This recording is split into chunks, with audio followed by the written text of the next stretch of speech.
Die verlore seun, voel jy verlore? Vandag se skrifgedeelte vind ons opgeteken in Lukas 15 vers 11 tot 13. Hy het ook gesê 'n man het 2 seuns gehad. En die jongste van hulle het vir sy vader gesê: "Vader, gee my die deel van my eiendom wat my toekom." En hy het die goed tussen hulle verdeel. En nie baie dae daarna nie, het die jongste seun alles bymekaar gemaak en weggereis na 'n ver land. En daar het hy sy eiendom verkoos deur losbandig te lewe. Soos die vader 2 seuns gehad het, net so het ons 2 keuses om te maak, die regte en die verkeerde besluite. Die jongste seun wou sy eie pad loop en het sy erfdeel verkoos. Die eiendom wat sy vader hom nagelaat het hy losbandig uitgeleef totdat hy niks meer oorgehad het nie.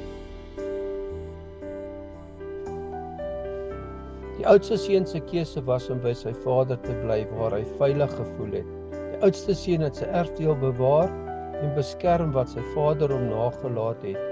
Wat doen ons met dit wat die Here vir ons nalaat? Gaan ons dit ook verkoos en 'n losbandige lewe hê? Lukas 15 vers 14 tot 16.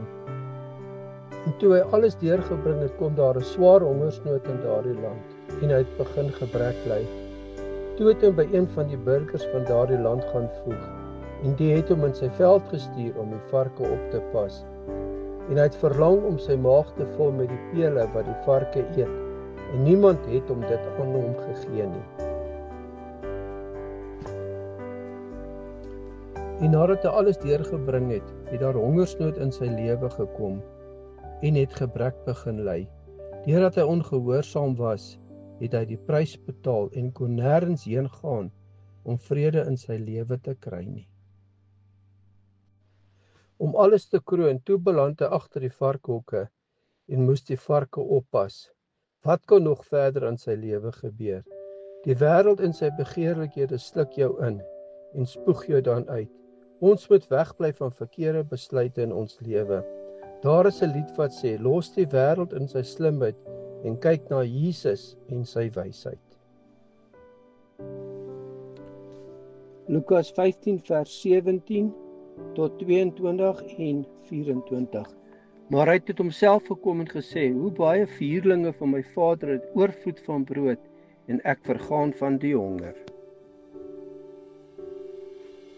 Ek sal opstaan en na my vader gaan en ek sal vir hom sê: Vader, ek het gesondig teen die hemel en voor U. En ek is nie meer werd om 'n seun genoem te word nie. Maak my soos een van U huurlinge. En hy het opgestaan en na sy vader gegaan. Toe hy nog ver was, het sy vader hom gesien en innig jammer vir hom gevoel en gehardloop en hom omhels en hartlik gesoen. En die seun sê vir hom: Vader, ek het gesondig teen die hemel en voor U, en ek is nie meer werd om U seun genoem te word nie. Maar die vader sê vir sy diensknegte: bring die beste kleed en trek dit vir hom aan en gee 'n ring vir sy hand en skoene vir sy voete. Want hierdie seun van my was dood en het weer lewendig geword. Hy was verlore en is gevind en hulle het begin vrolik word. Toe die jong seun besluit om na sy vader te gaan en vir die vader gesê: ek het teen U gesondig. Ek is nie meer werd om U seun te wees. Sy vader het hom vergewe en vir hom 'n feesmaal voorberei met 'n nuwe kleed. Soos die vader vir sy seun gewag het wat verlore was, so wag ons hemelse Vader vir ons met oop arms om ons te vergewe. Die Vader dek vir ons 'n tafel om saam met hom 'n maaltyd te hê en te voed met die brood van die lewe. Voel jy ook soos die verlore seun wat die verkeerde keuses gemaak het, maar weet dit dat die Here jou wil herstel en bekleed met 'n vlekkelose kleed. Lukas 19 vers 10. Want die seun van die mens het gekom om te soek en te red wat verlore was.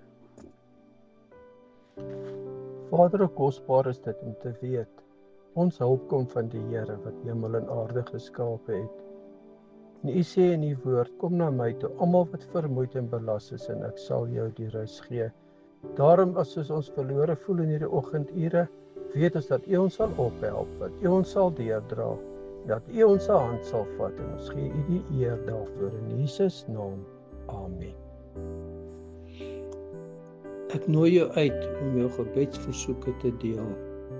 Ek sal saam met jou in gebed staan, met die geloof dat God in jou lewe werk.